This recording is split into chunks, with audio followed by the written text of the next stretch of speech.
नमस्कार। आज हम कुरुक्षेत्र के सप्तम सर्ग का भाग 7 करेंगे। इससे पहले हम यहाँ तक पढ़ चुके हैं कि वास्तव में जो इंसान ने अपने बंधनों को स्वयं ही बनाया है, ठीक है।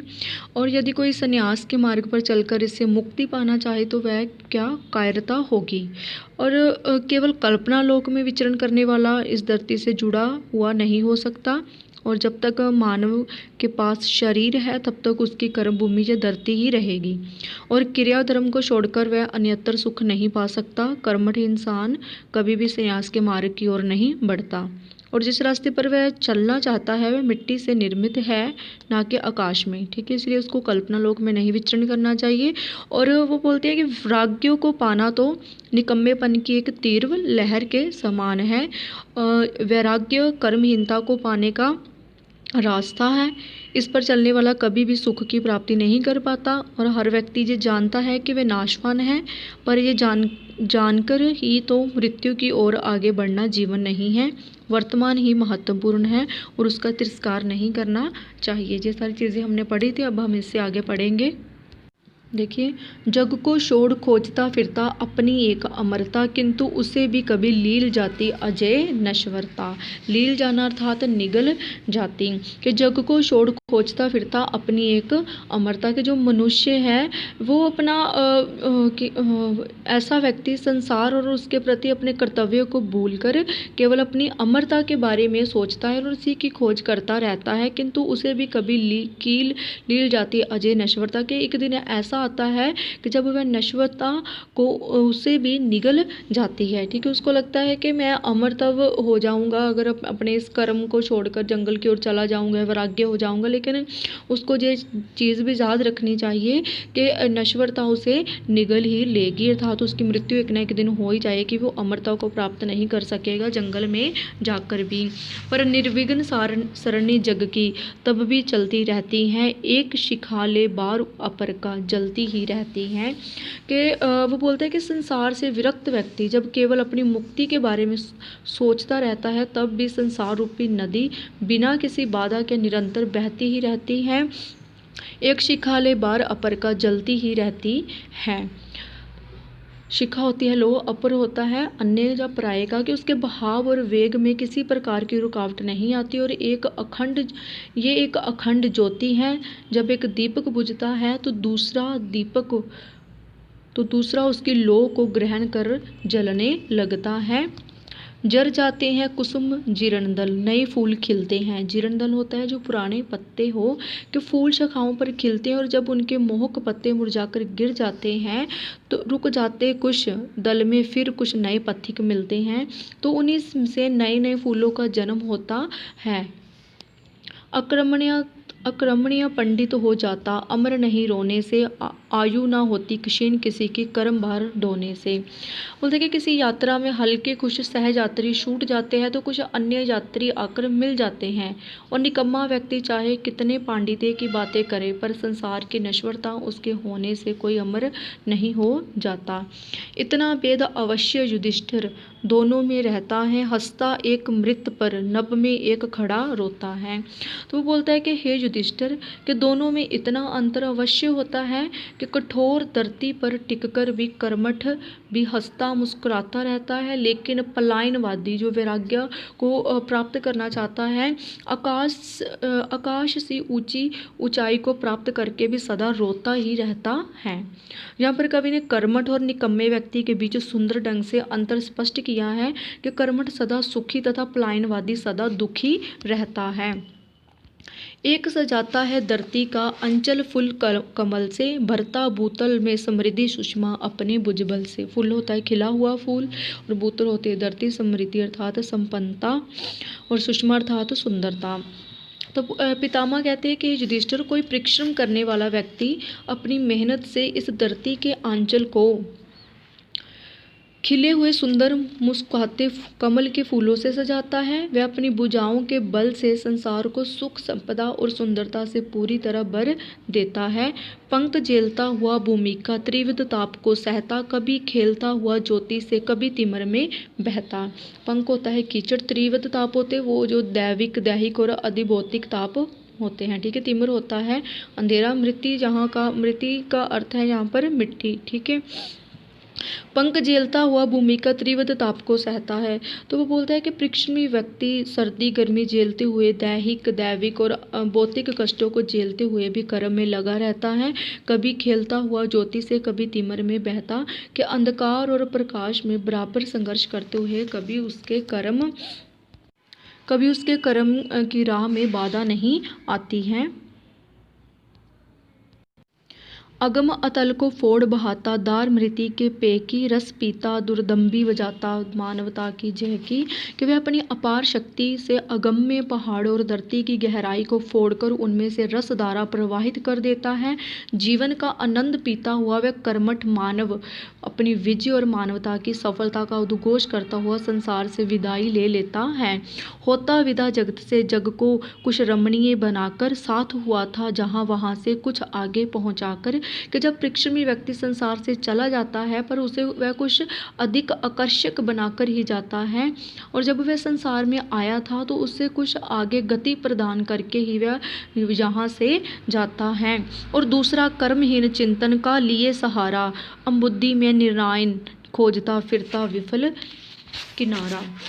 अम्बुद्धि होती है समुंदर, निर्णायन होता है बिना किसी साधन के। तो वो बोलता है कि पर जो अक्रमणीय पलायनवादी केवल सोच का सहारा लेकर इस दुनिया रूपी सागर में बिना किसी साधन के किनारा ढूंढने की असफल कोशिश करता है, उसे अपने व्यर्थ के प्रयास में असफलता ही मिलती है। कर्मनिष्ठ नर की भिक्षा पर सदा पालते तन को, अपने को निर्लिप्त अदम बतलाते निखिल भुवन को। निर्लिप्त होता है आसक्ति से रहित। वो तो भीष्म पितामह कुंती पुत्र युधिष्ठिर को समझाते हुए कहते हैं कि कोई भी पलायनवादी व्यक्ति परिश्रमी लोगों की मेहनत पर ही निर्भर होते हैं और अपने शरीर का पालन पोषण करते हैं, लेकिन वह अपने को निर्लिप्त अर्थात अपने आप को आसक्ति रहित और श्रेष्ठ समझते हुए सारे समाज को नीच कहते हैं। कहता फिरता सदा जहाँ तक दृश्य वहाँ तक शल है, जो अदृश्य जो अलग अगोचर सत्य वही केवल है। कि संसार पर आश्रित है वह सब को कहता फिरता है कि जहाँ तक दिखाई देने वाले संसार का संबंध है वह सब धोखा है, और जो दिखाई नहीं देता, जो मिल नहीं सकता, जिसे पाया नहीं जा सकता, वही केवल सच है। मानो सचमुच ही मिथ्या हो कर्म क्षेत्र जे काया, मानो पुण्य प्रताप मनुज के सचमुच ही हो माया।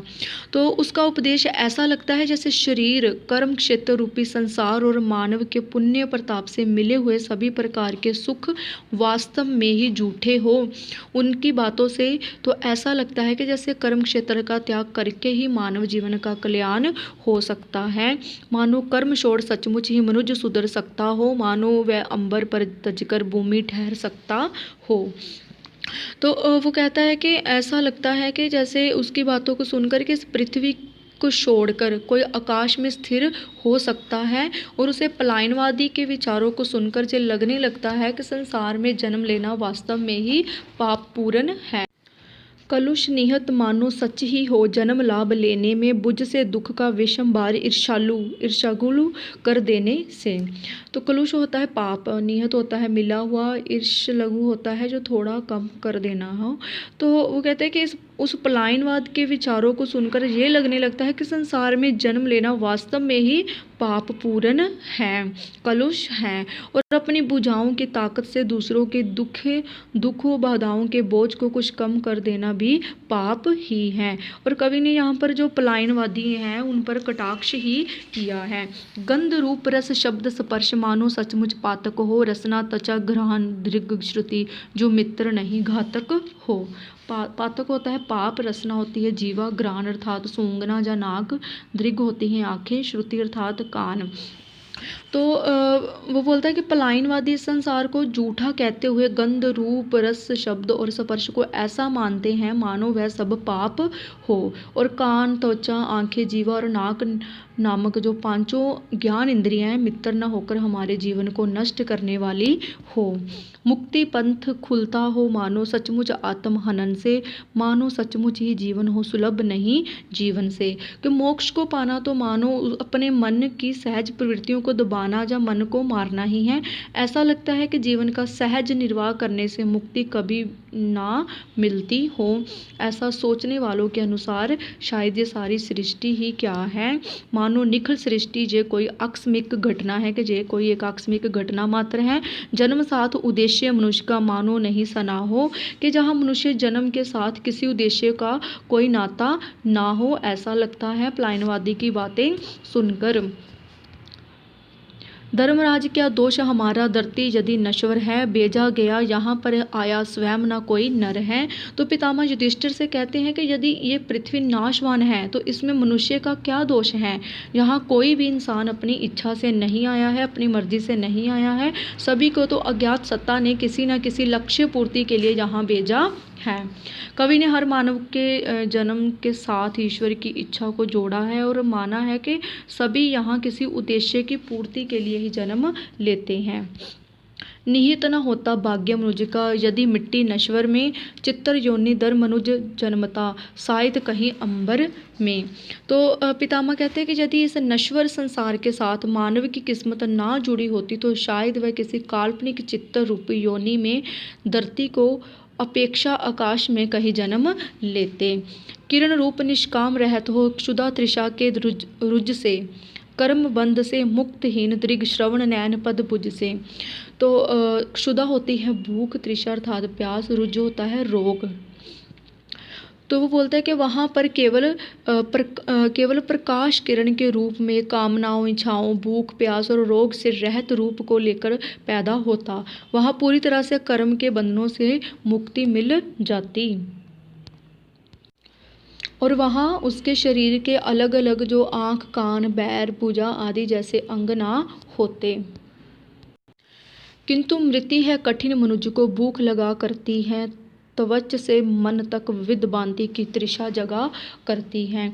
तो वो कहता है कि लेकिन परमात्मा ने मनुष्यों को इस मिट्टी से बनाया है जो बहुत कठोर और जिसमें तरह तरह की इच्छाओं की भूख लगती है और जहाँ त्वचा से लेकर मन तक प्यास उत्पन्न होती है। ये तृष्णा, ये भूख न देती सोने कभी मनुज को, मन को चिंतन और कर्म की ओर भेजती बुझ को, कि वह मानव को उत्साह देती हैं और साथ ही साथ बेचैन भी करती हैं। शरीर और मन की भूख इतनी तेज होती है कि वह मनुष्य को विश्राम नहीं करने देती, कभी मन को चिंतन की ओर बढ़ावा करती हैं और कभी भुजाओं को कर्म करने के लिए प्रेरित करती हैं। कवि ने माना है कि धरती पर जन्म लेने वाला प्रत्येक व्यक्ति अपने मन और बुद्धि से प्रेरित होकर कोई ना कोई कार्य अवश्य करता है। मन को स्वर्ग मृषा वह जिसको दे ना पा सकती हैं, इससे तो अच्छा वह जो कुछ भुजा बना सकती है, क्योंकि भुजा जो कुछ लाती मन भी उसको पाता है। निराध्यान बुझ क्या, मन को भी दुर्लभ रह जाता है। तो यहाँ पर पितामह का कहते हैं कि मन का कल्पना लोक का सजाया गया स्वर्ग कभी भी शरीर से पाया नहीं जा सकता। ठीक है, जो हम कल्पना करते हैं तो वो बोल रहे हैं कि जो हम कल्पना के सहारे स्वर्ग बनाते हैं उसको हम शरीर द्वारा नहीं पा सकते। जो मृषा है, जो झूठ है, इससे तो अच्छा वह जो कुछ भुजा बना सकती हैं, कि वह पूरी तरह से झूठ है, मिथ्या है। इससे अच्छा तो भुजाएं द्वारा परिश्रम करते हुए जो निर्मित होता है वह अधिक स्वर्ग है, क्योंकि भुजाएं कर्म करके जो प्राप्त करती हैं उसका कुछ हिस्सा मन को भी मिलता है। निराधन भुजा क्या, मन को भी दुर्लभ रह जाता है। तो आगे कि सफल भुजा वह मन को भी जो भरे प्रमोद लहर से, सफल ध्यान अंकन असाध्य रह जाए जिसका कर से। कि कर्म करने की बजाय केवल ध्यान लगाना पूरी तरह से व्यर्थ है, लेकिन ध्यान लगाना शरीर और उसके अंगों की तो क्या अपने आप को भी प्राप्त नहीं होता। सफल भुजा वह मन को भी जो भरे प्रमोद लहर से। तो सफल भुजाएं तो वह होती हैं जो शरीर की आवश्यकताओं के साथ साथ मन को भी प्रसन्नता की तरंगों से भर दे। सफल ध्यान अंकन असाध्य रह जाए ना जिसका कर से। कि ध्यान वही सफल माना जा सकता है जिसका वर्णन करने में हाथ असफल ना हो। जहाँ भुजा का एक पंथ हो अन्य पंथ चिंतन का, सम्यक रूप नहीं खुलता उस द्वंद्वग्रस्त जीवन का। द्वंद्वग्रस्त होता है दुविधा से घिरा हुआ। कि यदि भुजाओं का मार्ग अलग हो तथा सोच विचार का रास्ता कोई दूसरा हो तो वहाँ भी जीवन समस्याओं और कठिनाइयों से घिरा रहता है, उसका वास्तविक आनंद भी प्राप्त नहीं हो सकता। यहाँ पर कवि ने श्रम की महत्ता को मान्यता प्रदान की है। केवल ज्ञानमयी निवृत्ति से दुविधा न मिट सकती है, जगत छोड़ देने से मन की तृषा न घट सकती है। तो वैराग्य के मार्ग को त्यागने के लिए पितामह ने युधिष्ठिर को समझाते हुए कहा कि केवल आत्मज्ञान से भरा वैराग्य का उपदेश देने से मानव के जीवन की दुविधा नहीं मिट सकती। यदि कोई व्यक्ति संसार को छोड़ दे तो उससे भी मन की इच्छाएं कम नहीं होती। बाहर नहीं शत्रु छिप जाए जिसे छोड़ नर वन में, जाओ जहाँ वहीं पाओगे इसे उपस्थित मन में। पर जिस हरि को यति जीतता जग से बाहर जाकर, धर्मराज तुम उसे जीत सकते जग को अपना कर। बोलता है कि यदि शत्रु बाहरी जगत का हो तो उससे बचने के लिए कोई भाग कर जंगल में कहीं छिप सकता है, पर जो शत्रु मन में रहता है उससे बच नहीं सकते, चाहे हम कहीं भी चले जाएं। तो हे युधिष्ठिर, सन्यासी मन में रहने वाले जिस शत्रु को जीतने के लिए जंगलों में जाकर साधना करते हैं, वह सभी संसार को स्वीकार कर अपने कर्म से उस पर विजय पा सकता है। हठ योगी जिसका वध करता आत्महनन के कर्म से, जीवित ही तुम उसे सब वश में कर सकते स्वयं से। बोलता है कि हठ योगी अपनी इच्छाओं की हत्या करके जिस प्रवृत्ति को समाप्त करते हैं उन्हें स्वयं पूर्ण जीवन के द्वारा भी कर सकते हैं। यहाँ पर कवि ने मन पर नियंत्रण पाने के लिए कर्म और घर त्यागने का विरोध करते हुए संयमित जीवन जीने की प्रेरणा ही दी है।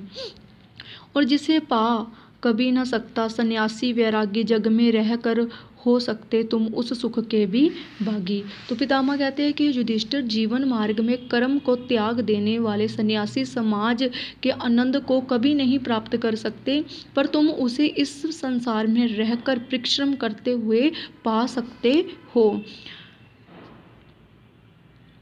वह सुख जो मिलता असंख्य मनुजों का अपना होकर, हंस कर उनके साथ हर्ष में और दुख में रो कर।